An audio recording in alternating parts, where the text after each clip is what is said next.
TV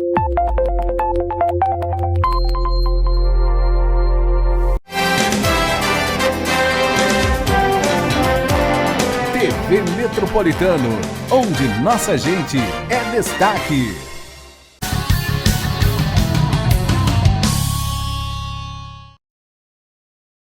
Muito boa tarde, meus amigos. Estamos começando o nosso Metrô Esportivo aqui no 23.1 na TV aberta, ou ainda 130 Cabo Telecom. Diariamente aqui conversando com vocês, falando sobre futebol brasileiro, futebol local, futebol nordestino e também o futebol internacional. Ontem nós tivemos o prosseguimento da Copa do Brasil, da Copa América, que hoje tem a estreia do Brasil.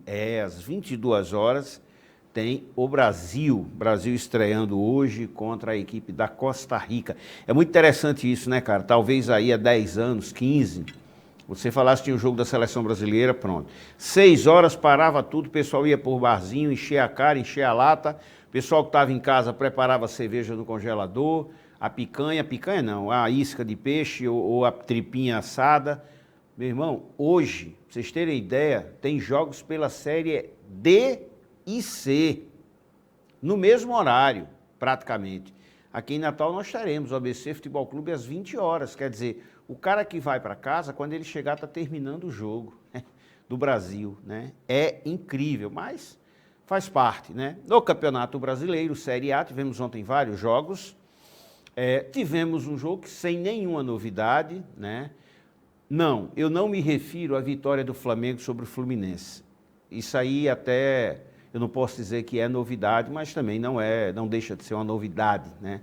Eu me refiro, na realidade, sem novidades, foi a partida ter sido decidida pelo árbitro.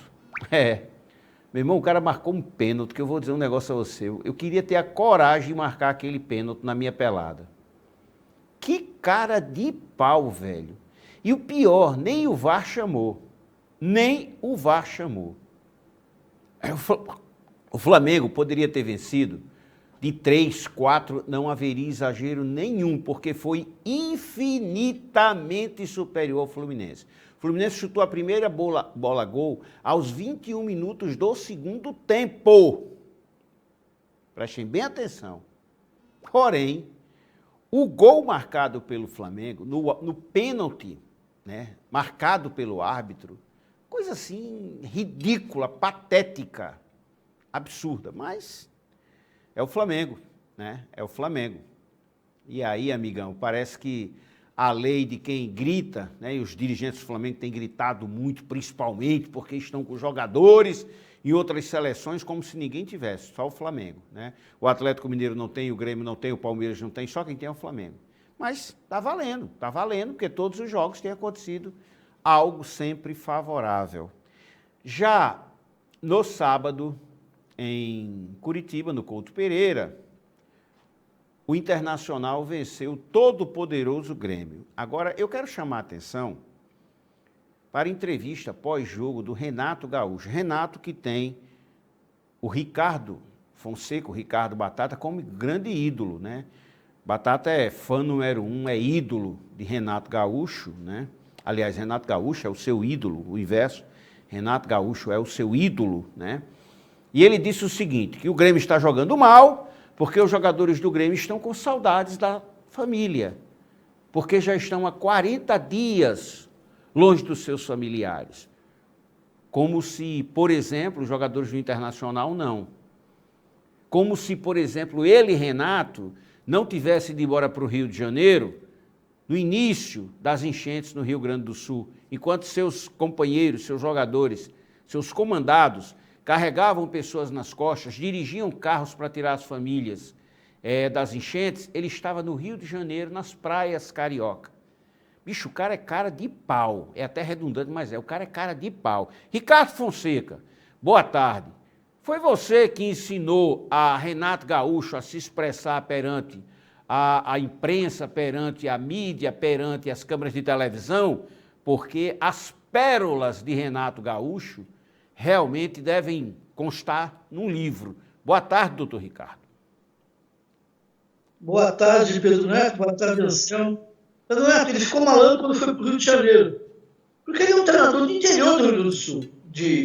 Ele fez a vida dele jogando pelo Esportivo de Bento Gonçalves, mas nasceu na cidade de Guaporé, também Rio Grande do Sul, região de colônia italiana. Ficou malandro, foi no Rio de Janeiro, lá nas praias, na orla carioca, cheio de mague, cheio de migué, tá? E, como tu disseste, essas explicações que ele dá à torcida, isso soa como zombaria. Esta é a consequência, Pedro Neto, de colocar estátua de jogador em clube de futebol. Ele agora se acha acima do bem e do mal e faz qualquer coisa. Tá bom. Ele tem... A torcida do Grêmio atualmente ela é dividida em as Renatetes e os que são cônscios das besteiras, para não dizer outra coisa, que ele está fazendo. Se ele continuar nesse diapasão, com certeza o Grêmio vai ser tetra da segunda divisão, Pedro. Tanto é assim, Ricardo, que, por exemplo, você vai no Atlético Paranaense. Os caras não têm amor a ninguém, não. A ninguém. O todo-poderoso Petralha, dono do Atlético, que levou o Cuca para lá e comprou a briga com todo mundo por causa da história do Cuca lá na Suíça, já está negociando com o Cuca a sua saída. Bicho, no Grêmio, o Renato Gaúcho se sente o dono. É incrível. Cara, eu estou no G4, no Z4, desculpa, estou no Z4, futebol péssimo, e o cara todos os dias é uma história diferente. Eu acho que ele está pegando aqui carona com o Marquinhos, técnico do América. É chuva, é sol, é campo, é bola, é estrela, é lua, é arbitragem, é imprensa. Agora mais essa. Saudade dos familiares no Rio Grande. Caraca, velho. E por que quando estavam jogando lá no estádio do Grêmio, por que o Grêmio não vinha vencendo? Por que não estava bem dentro da competição? Rapaz, tem cara que chama todo mundo de idiota na maior cara dura, Ricardo. Deixa eu contar uma pequena historinha de saudades da terra. Quando eu ia de férias para o Rio Grande do Sul, uma vez em pleno aeroporto em Porto Alegre, eu comecei a falar lá, e a minha filha virou para a mãe e disse: Mainha, o pai está falando igual o sotaque natalense, só para aparecer aqui. Entendeu, Pedro Neto? A relação, a gente sente falta da terra onde mora, mas não nesse nível, meu amigo, de imputar a saudade. Quer dizer que o Renato Gaúcho sofre de banzo, os jogadores do Grêmio sofrem de banzo. Banzo era a saudade que os negros que eram traficados, que vinham para o Brasil, morriam de banzo. Banzo era a doença da saudade. Parar aí é dose, tem limites isso. Complicado. Ricardo, voltando aqui para o nosso futebol da terrinha, nós não tivemos jogos, né, dos nossos representantes nesse final de semana, mas teremos hoje, no início da semana, logo mais às 20 horas, tem o ABC Futebol Clube jogando contra a equipe do Remo. O ABC tem 9 pontos, precisa dessa vitória para chegar aos 12, porque a conta que eu tenho feito diariamente não é buscando classificação. É 12 pontos, com mais 10, 22, aí sim você está livre de uma queda. É por aí, Ricardo? Não tenha dúvida disso. A matemática, o livrinho, tem que se fazer uso. E outra coisa, Pedro, uma maior honestidade possível, porque quem milita na imprensa esportiva, a pessoa que tem ética, ela fala a verdade. Para o torcedor ter consciência e tomar noção da sua opinião fidedigna. Eu prefiro 1000 vezes ver jogo do nosso futebol do que jogo dessa atual seleção brasileira. E, tu bem citaste, primeiro a continha no caderninho, depois as outras possibilidades. Porque rebaixamento, no atual contexto do nosso futebol, a gente está, em relação ao Paraíba, atrás deles, Pedro Neto. É uma possibilidade. Então, primeiro a saída, depois a matemática.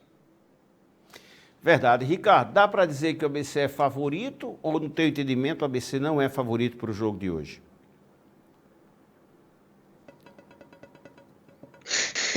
Tá difícil hoje. Pergunta de Enem. Depois daquele jogo contra o Volta Redonda, Pedro Neto, eu aposto que tu, com um dedo só do pé, lembra daquele gol embaixo da trave do cruzamento da direita, que o jogador do ABC errou debaixo da trave? Iago. Pelo amor de Deus, quem erra aquele gol? Então você não pode mais achar que é favorito de jogo nenhum, porque é uma total inabilidade, uma total senso de colocação, é total tudo. É inadmissível aquilo para matar o torcedor do coração.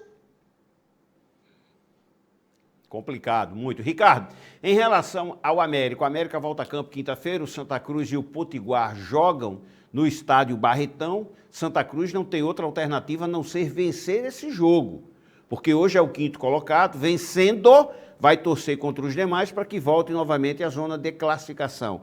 Já o América joga na quinta-feira, também precisando desesperadamente de uma vitória dentro de casa contra o Souza. O Souza, que é hoje o sexto colocado dentro do campeonato, com apenas 11 pontos ganhos. Pergunta de vestibular para você. Santa Cruz vem de 3 derrotas. O Potiguar é o lanterna, é o único que não tem nenhuma chance mais dentro da competição. Arrisca um favorito para esse jogo? Tu falas dos 3 jogos? Falo do jogo do Santa Cruz contra o Potiguar. Se você tem um favorito para esse jogo. Santa Cruz. Pela atual performance do time macho lá de Mossoró, eles não vêm realizando bons jogos. E o Santinha, apesar dessas 3 derrotas, no campeonato estadual mostrou mais competência. Na inculação desse brasileiro, esteve bem, depois caiu por falta de experiência de competição de maior nível. Eu acredito piamente que o Santa Cruz possa fazer os 3 pontos. Tá, vamos lá. O América Futebol Clube, Ricardo. O América, os dirigentes do América, alguns, parece-me que aprenderam com o Renato Gaúcho o lero-lero, né? O lero-lero, né? Porque a chuva, o sol, o campo, bola, estrela, lua, não tem jogadores no mercado, ninguém quer vir jogar a Série D e ninguém vê o dinheiro da SAF. O dinheiro da SAF não aparece. Ninguém viu. Tá pior do que aquelas mágicas que os caras fazem no circo, né? Ninguém vê. Aí eu pergunto a você, a culpa é sua? Você como gaúcho, a culpa é sua da situação do América atual, do América não ser o primeiro colocado? Foi você que não contratou jogadores, Ricardo? Agora, nunca esqueça que eu sou cidadão natalense. Dos meus 60 e tantos anos de vida, no mínimo 40 eu vivi em terra potiguara. Então, não me chame de gaúcho, me chame de potigucho. Tá, o América... Como potigucho. A história do América é o seguinte. É a história do Johnny Without Arm, ou seja, do João sem braço. É aquela história que todo mundo vê, mas não percebe que não está vendo o que não vê. 174 milhões serão usados. Até agora, Pedro Neto, se o América gastou em contratações 1 milhão, eu já estou achando muito difícil. Outra coisa, se o América não mudar o seu tino na competição, ele não vai classificar. Vai ficar lá no estertor da rabeira. Por quê?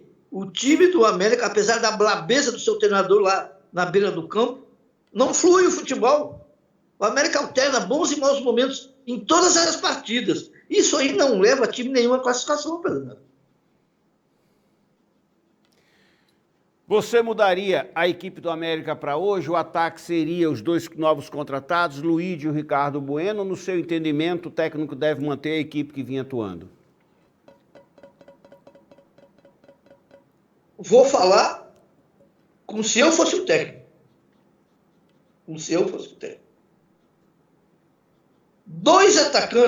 Entrar dois atacantes, muda totalmente a característica do time jogar para os atacantes.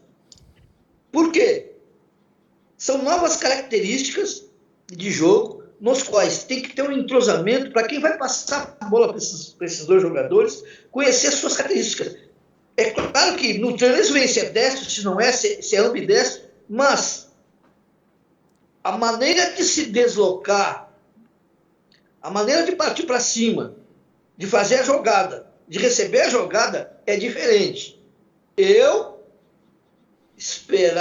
continuava com o time que vinha jogando e, na medida do possível, no transcorrer da partida, pela necessidade, fazia alteração. Agora, botar de vez 2, aí é para acabar com o time não está bem.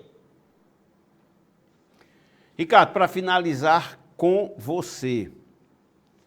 Você já fez curso de árbitro, eu sei, você é um cara que conhece bastante, tudo. Aquele árbitro que marcou aquele pênalti ontem para o Flamengo, ele foi seu aluno ou foi seu professor? Não, meu professor não, só se eu quiser ser burro. Só se eu quiser ser apedeuta de regra. Pedro Neto, rapidamente, o jogador do Flamengo estava com o braço e o antebraço e o seu olecrano. Olecrano é o osso do cotovelo. Ele estava fletido, quer dizer, dobrado. Quando ele esticou, ele fez força e deslocou o jogador Calegari do Fluminense, que na consequência do empurrão entrelaçou as suas pernas nas pernas dele. Não teve intenção nenhuma. Se era essa a possibilidade de pênalti. Mas é o seguinte, ó, os árbitros, para poderem apitar jogos do Flamengo, precisam agradar a direção do Flamengo e a CBF. Senão, não vão. Porque todo que o Flamengo dá financeiro é muito grande. Então, é o terceiro ou quarto jogo que o Flamengo recebe uma regra 14, a marca penal, e desta faz uso. Então, é o Flamengo, a influência da sua direção, a sua torcida e a arbitragem. Assim, nem a seleção do Pelé venceria o Flamengo. Bem complicado mesmo. Para finalizar, Ricardo, alguma surpresa com o que acontece com o Fluminense? Eu acredito que o Fernando Diniz não resistirá a essa derrota de ontem, não. Pelo menos até hoje, pela manhã, ainda não tinha sido demitido. Mas não duvido se durante o dia de hoje, o restinho do dia de hoje, ou amanhã, essa demissão venha, viu, Ricardo? Pedro Neto, eu estive 3 anos como técnico do Sub-15 do América, nunca perdi um jogo. Mesmo assim, eu saí. Quer dizer, nem a vitória é sinônimo de sustentação de um técnico à frente de um time de futebol no Brasil. O que acontece é o seguinte, ó, o futebol é o esporte mais oxigenado que existe. Na incapacidade de gerar resultados, para não trocar 11 jogadores, sobra para quem? Sobra para quem dirige. Porque se você for ser jogador que você gastou muito dinheiro, fica inviável. E os jogadores não vêm rendendo. É o seguinte, Pedro Neto, quando tu atinge um título muito difícil, tu corre com a corda estendida, ou seja, o desgaste é tanto, desgaste físico, emocional, sobre todos os parâmetros. A consequência é que na sequência das competições, tu vai sentir. E o time do Fluminense está sentindo. Outra coisa, os times do Brasil, pela falta de dinheiro, até determinados grandes, estão com jogadores em fase orgânica do estertor. No fim, o time tem que ter bastante guri e 2, 3 veteranos que façam os guris correrem e pensarem. Se a gente fala tanto em intensidade, em movimentação, se tu tiver jogador veterano, de onde é que tu vai tirar essa intensidade? Complicado. Bem complicado. Diniz critica pênalti marcado para o Flamengo, a arbitragem decidiu o jogo. Deixa eu dizer um negócio para você, Fernando Diniz, a arbitragem decidiu o jogo, é verdade. Mas seu time chutou a primeira bola, a tua equipe, aos 21 minutos do segundo tempo. Parecia uma partida de futebol entre profissionais e um sub-15. E o sub-15, sem saber como sair, ficava tocando de um lado para o outro, até perder. Só no primeiro tempo, a zaga do Flamengo, do Fluminense, deu 4 gols. 4 aos jogadores do Flamengo que perderam, tá? Placar real, Fernando Diniz, era para ter sido de 3-4-0 para o Flamengo. Eu estou me referindo ao pênalti, porque ele foi inexistente. Agora, placar moral, se tivesse que existir, que não existe placar moral, seria 3-4-0 para o Flamengo, tamanha a fragilidade da tua equipe, tá certo? Vamos deixar isso bem claro. Doutor Ricardo, muito obrigado pela sua participação, que o senhor tenha uma ótima semana, que Deus o proteja e que o senhor possa ligar para o seu conterrâneo, Ricardo, Renato Gaúcho, né? Se solidarizando com ele pela saudade que ele está da família dele, porque tem 40 dias que ele não pode ir ao Rio Grande para rever a sua família, viu, Ricardo? Ô, doutor Pedro Neto, o senhor que tem vários cursos superiores, economia, direito, jornalismo e outros tantos. Eu não, eu fiz educação física, história e sou mestre em educação física, em teoria do treinamento esportivo. Por favor, não me chame mais de doutor, só pena de eu arremeter-lhe um processo. Anselmo está ali fazendo assim, dizendo que eu continuo chamando. Não sou eu, não, é Anselmo que está fazendo assim, viu? Mas, rapaz, Anselmo está aprendendo com aquele cara de canela, é? Deve ser. Ricardo, um abraço, obrigado pela semana aí, meu amigo. Se Deus quiser, se der certo ainda durante a semana, eu te chamo aqui, tá bom? Um abraço para você, para o Anselmo e para os amigos televisivos da Metropolitana. Valeu, Ricardo, grande abraço. Olha só, pessoal, tem muita gente aqui conosco. O Lucas Júnior, lá em Extremóis, grande locutor, um abraço, Lucas. Francel, grande Francel, um abração. Getúlio Medeiros, um abraço. João de Deus, bora porra! Hoje ele tá lá. Ele disse, hoje eu tô lá no Frasqueirão. Eu sei disso, bora porra. Marisa, minha eterna secretária do Nordestão, beijo, Marisa. Betinho, Edmilson Lima, Fran Rocha, Daniel, Josemar, Washington Fernandes, Orlandinho, Domingos Sávio, todos torcedores do Alecrim Futebol Clube, Carlinhos do Gás, lá na Cidade da Esperança, ele e o Marcos Brito, João Batista lá em Macaíba, Jailton, meu lateral direito, Júlio César, meu lateral esquerdo, estão aqui também, meu amigo Alexandre Cavalcante, Poti Cavalcante e Paulo Tarcísio Cavalcante, um abraço. Túlio José disse que vai para o jogo hoje também, rapaz, legal, Túlio. Aldemir Faustino, um abração, Aldemir, Emerson Amaral, grande narrador. Moraes, grande Moraes, rapaz, tantos anos de Detran, Moraes, Toninho Patriota, Josué, que turma boa, viu, do Detran. Os caras extremamente profissionais, né, estão aposentados. Ninho lá nas Quintas, Ninho também lá em Mãe Luísa, meu amigo Manuel Belo, tantos anos aí de Tribuna do Norte, meu amigo Marcelo lá em João Câmara, grande abraço, Marcelo. Rodrigues Neto, meu diretor da TV Câmara, está aqui. Marcelo Almeida, um abração, Marcelo. Valmir Marques Mangabeira, um abraço. Aderson, professor de Direito Tributário. Marcos Luzia e Múcio Luzia, um abraço. Hernani Savim, Carlinhos lá no 668. Geraldo Júnior está mandando um abraço para você, meu amigo Batata. Costinha também está aqui.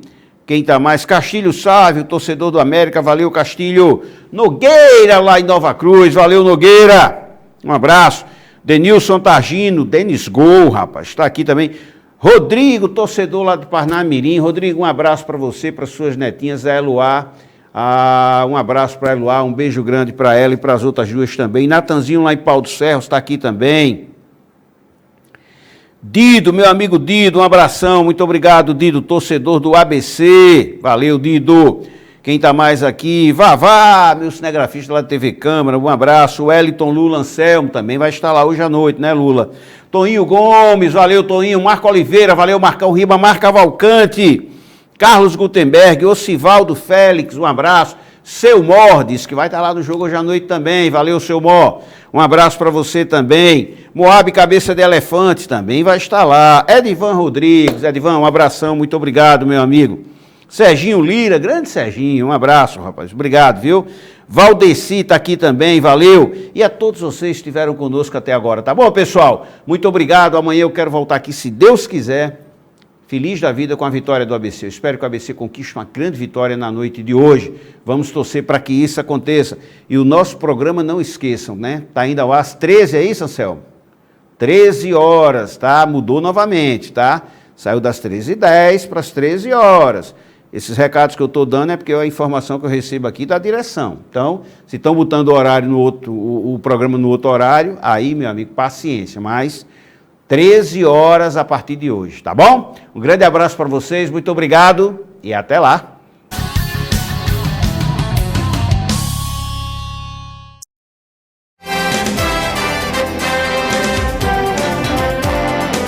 TV Metropolitano, onde nossa gente é destaque.